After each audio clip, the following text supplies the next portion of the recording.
Have you ever wondered where the chicken you eat comes from? The obvious answer is from eggs. But not just any eggs. These eggs are different than the ones you buy in the store because they come from a different type of chicken. So where do these eggs come from? There is a little-known segment of the poultry industry that raises the parents of chickens we eat, known as broiler breeders. The name is fairly self-explanatory. The chickens are bred to produce broilers, the term for chickens grown for chicken meat products. The product from broiler breeder operations is fertile eggs. Commercial hatcheries receive the eggs, which are then incubated and hatched to produce broiler chicks. These broiler chicks are raised on commercial broiler farms for the meat market. Let's take a closer look at the details. In order to meet consumer demand for a steady supply of chicken meat products, chickens have been carefully bred and selected for improved feed efficiency, growth rate, and breast yield. Only the best of the best are used as parents of future generations of chickens, because one breeding pair can affect approximately 40,000 broilers. Broilers have 4 grandparents, shown here as A, B, C, and D. Lines A and B are crossed to make an AB male broiler breeder. Lines C and D are crossed to make a CD female broiler breeder. The ABCD offspring are broilers. This breeding system ensures that broilers have all the necessary qualities to produce nutritious, safe, and top quality meat. The Canadian poultry industry is committed to producing chicken products that meet the highest standards for food safety and quality through biosecurity measures. In order to maintain a healthy flock, diseases must be prevented from entering the barn from an outside source. Did you know that chicken barns have a dress code? A change of boots and clothing are necessary. Boot dips are also used to sterilize footwear, and you need to wash your hands before entering. These farms maintain biosecurity by controlling outside traffic on the farm and ensuring only authorized people enter the barns. Another thing farmers do to ensure the health of the flock is practice the concept of all in and all out. An entire flock will come into the barn at the same time, and the flock will be depopulated, or be taken out of the barn at the same time. This way, the barn can be cleaned and disinfected between flocks. Broiler breeders arrive on the farm as day-old chicks. The chicks are usually delivered by trucks and sometimes by plane, since they come from breeding farms outside of the country.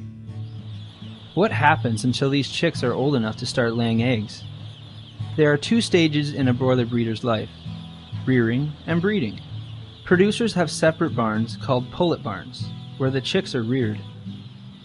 Pullet is the technical term for a young female chicken before she starts to lay.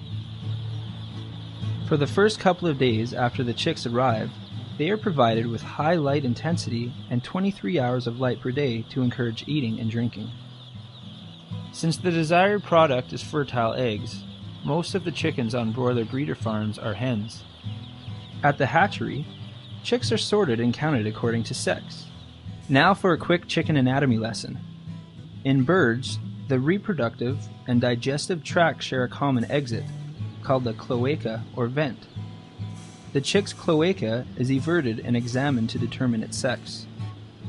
Some chicks can be sexed by an easier method, called feather sexing, if the genetics of the strain is designed to allow this. In some strains, females grow their large wing feathers faster than the male chicks do. Once the chicks are separated and counted, approximately 1 male for every 10 females are sent to the breeder farm. Generally, males are raised separately from the females, as they have different body weight targets, which are met by feeding different amounts. They are typically raised separately until 22 weeks of age. After those first few days, light intensity is reduced to limit bird activity. Breeder chicks are typically fed as much food as they want for the first 3 to 4 weeks, or until they have reached a particular target body weight. Their diet consists of cereal grains, a protein source, and supplemented vitamins and minerals. Breeder diets are less nutrient dense than broiler diets, since breeders are raised on very slow growth rates. This rate does not make the growth rate potential of broilers. Fresh, clean water is provided in nipple drinker systems.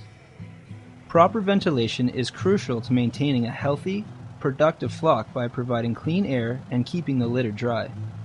It is important to remove dust and control carbon dioxide and ammonia levels. Light traps are used to control the interior light environment by blocking any outside light. While they are young, birds are exposed to short days, approximately 8 hours in length.